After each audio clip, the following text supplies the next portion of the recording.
नमस्कार विद्यार्थी मित्रांनो, आपलं स्वागत आहे TBN एक्झाम या यूट्यूब चॅनलमध्ये. घेऊन आलेले बॉम्बे हायकोर्ट भरती 2026 शिपाई हमाल क्लर्क या पदासाठी जी भरती निघालेली आहे त्यासाठी खूप महत्त्वपूर्ण प्रश्न आहे मित्रांनो, 30 जे येणाऱ्या परीक्षेसाठी खूप उपयुक्त आहे.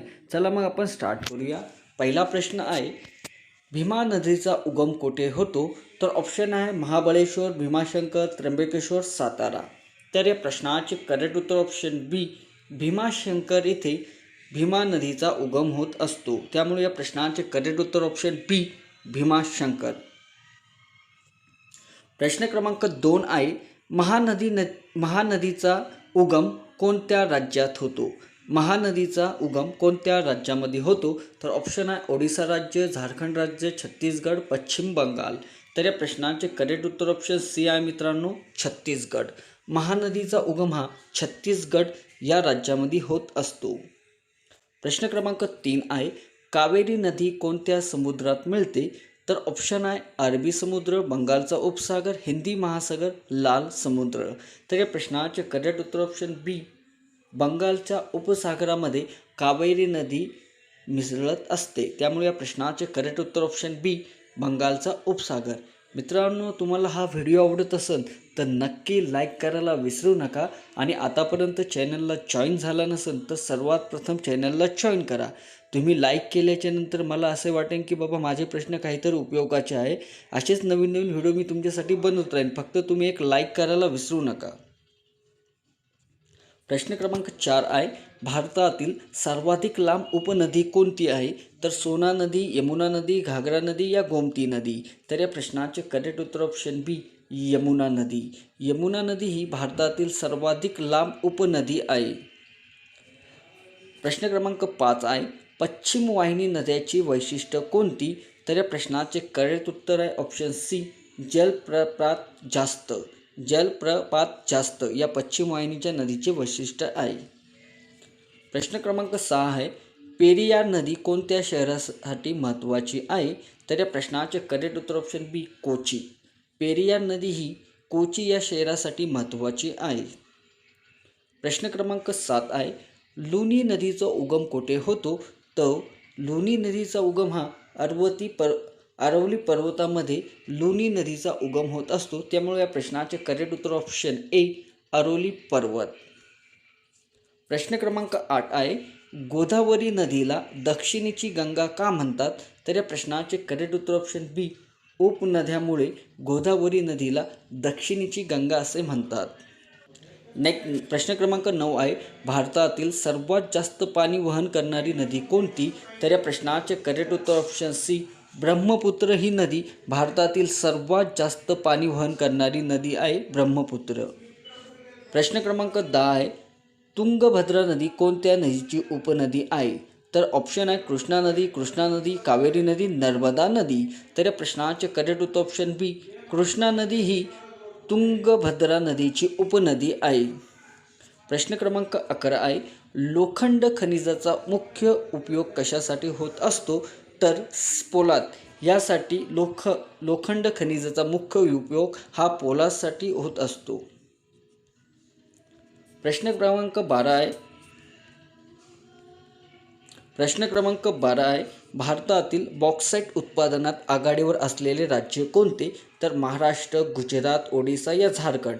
तर या प्रश्नाचे करेक्ट उत्तर ऑप्शन सी, ओडिसा राज्य हा भारतातील बॉक्साईट उत्पादनात आघाडीवर राज्य आहे, ओडिसा राज्य.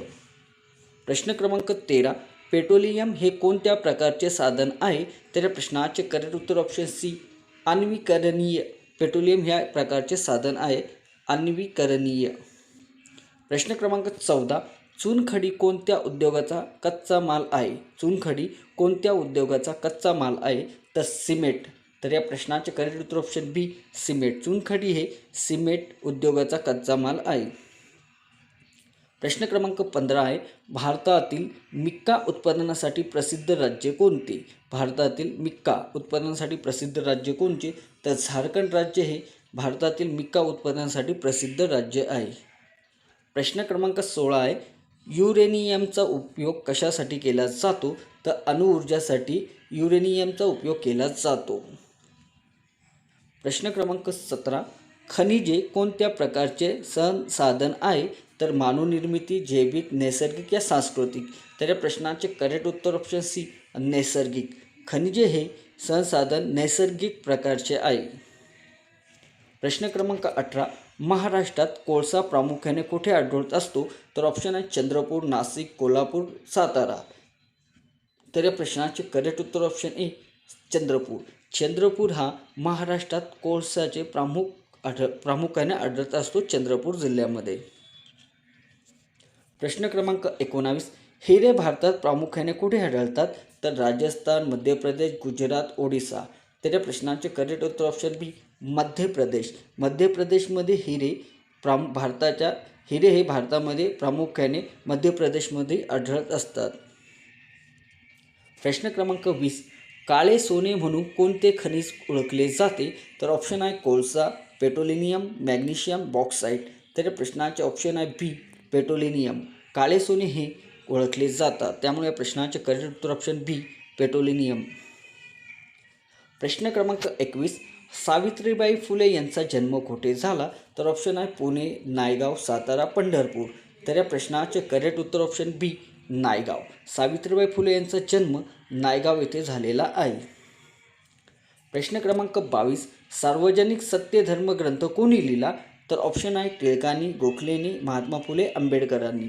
तर या प्रश्नाचे करेक्ट उत्तर ऑप्शन सी महात्मा फुले यांनी सार्वजनिक सत्यधर्म हा ग्रंथ लिहिलेला आहे महात्मा ज्योतिबा फुले यांनी. प्रश्न क्रमांक 23, डॉक्टर बाबासाहेब आंबेडकरांनी कोणते वृत्तपत्र सुरू केले होते? तर ऑप्शन आहे केसरी, यंग इंडिया, मूकनायक, हरिजन. तर या प्रश्नाचे करेक्ट उत्तर option C Mooknayak. Doctor Babasaheb Ambedkar यांनी मूकनायक हे वृत्तपत्र सुरू केलेले होते. नेक्स्ट प्रश्न आहे, स्वामी विवेकानंदांनी कोणते धर्मसभेत भारताचे प्रतिनिधित्व केलेले होते? तर या प्रश्नाचे उत्तर आहे ऑप्शन सी शिकागो. शिकागो येथे धर्मसभेत भारताचे प्रतिनिधित्व केलेले होते स्वामी विवेकानंद यांनी. प्रश्न क्रमांक 25, विधवा पुनर्विवाह कायदा कधी मंजूर झाला? तर ऑप्शन आहे 1829, 1856, 1875, 1885. तर या प्रश्नाचे करेक्ट उत्तर ऑप्शन बी 1856मध्ये विधवा पुनर्विवाह कायदा मंजूर झालेला आहे. प्रश्न क्रमांक 26, हरिजन हे साप्ताहिक कोणी सुरू केले? तर ऑप्शन आहे नेहरू, टिळक, गांधीजींनी आणि पटेल. तर या प्रश्नाचे करेक्ट उत्तर ऑप्शन सी महात्मा गांधी यांनी हरिजन हे साप्ताहिक सुरू केलेले होते. प्रश्न क्रमांक 29, आर्य समाजाची स्थापना कोणत्या साली झाली? तर ऑप्शन आहे 1865, 1875, 1885, 1890. तर या प्रश्नाचे करेक्ट उत्तर ऑप्शन बी 1875मध्ये आर्य समाजाची स्थापना झालेली होती. प्रश्न क्रमांक 28, स्त्री शिक्षणासाठी भारतातील पहिली शाळा कुठे सुरू झाली? तर ऑप्शन आहे मुंबई, कोलकाता, पुणे, मद्रास. तर या प्रश्नाचे करेक्ट उत्तर ऑप्शन सी पुणे. पुणे येथे स्त्री शिक्षणासाठी भारतातील पहिली शाळा सुरू झालेली होती. मित्रांनो, तुम्हाला हा व्हिडिओ आवडत असेल तर नक्की लाईक करायला विसरू नका. प्रश्न क्रमांक 29, रामकृष्ण मिशनची स्थापना कधी झाली? तर 1885, 1890, 1897, 1905. तर या प्रश्नाचे करेक्ट उत्तर ऑप्शन सी 1897मध्ये रामकृष्ण मिशनची स्थापना झालेली आहे. प्रश्न क्रमांक 30 आहे, सामाजिक समतेचा मूलभूत विचार कोणी मांडला? तर ऑप्शन ए टिळकांनी, गोखलेने, डॉक्टर बाबासाहेब आंबेडकर यांनी, या वरील सर्व. तर या प्रश्नाचे करेक्ट उत्तर ऑप्शन डी वरील सर्व जणांनी सामाजिक समतेचे मूलभूत विचार मांडलेला आहे. मित्रांनो, हा व्हिडिओ आवडला असेल तर नक्की लाईक करायला विसरू नका. आतापर्यंत चॅनलला जॉईन झाला नसेल तर जॉईन करा. असेच नवीन व्हिडिओ आपल्यापर्यंत पोहोचत राहील.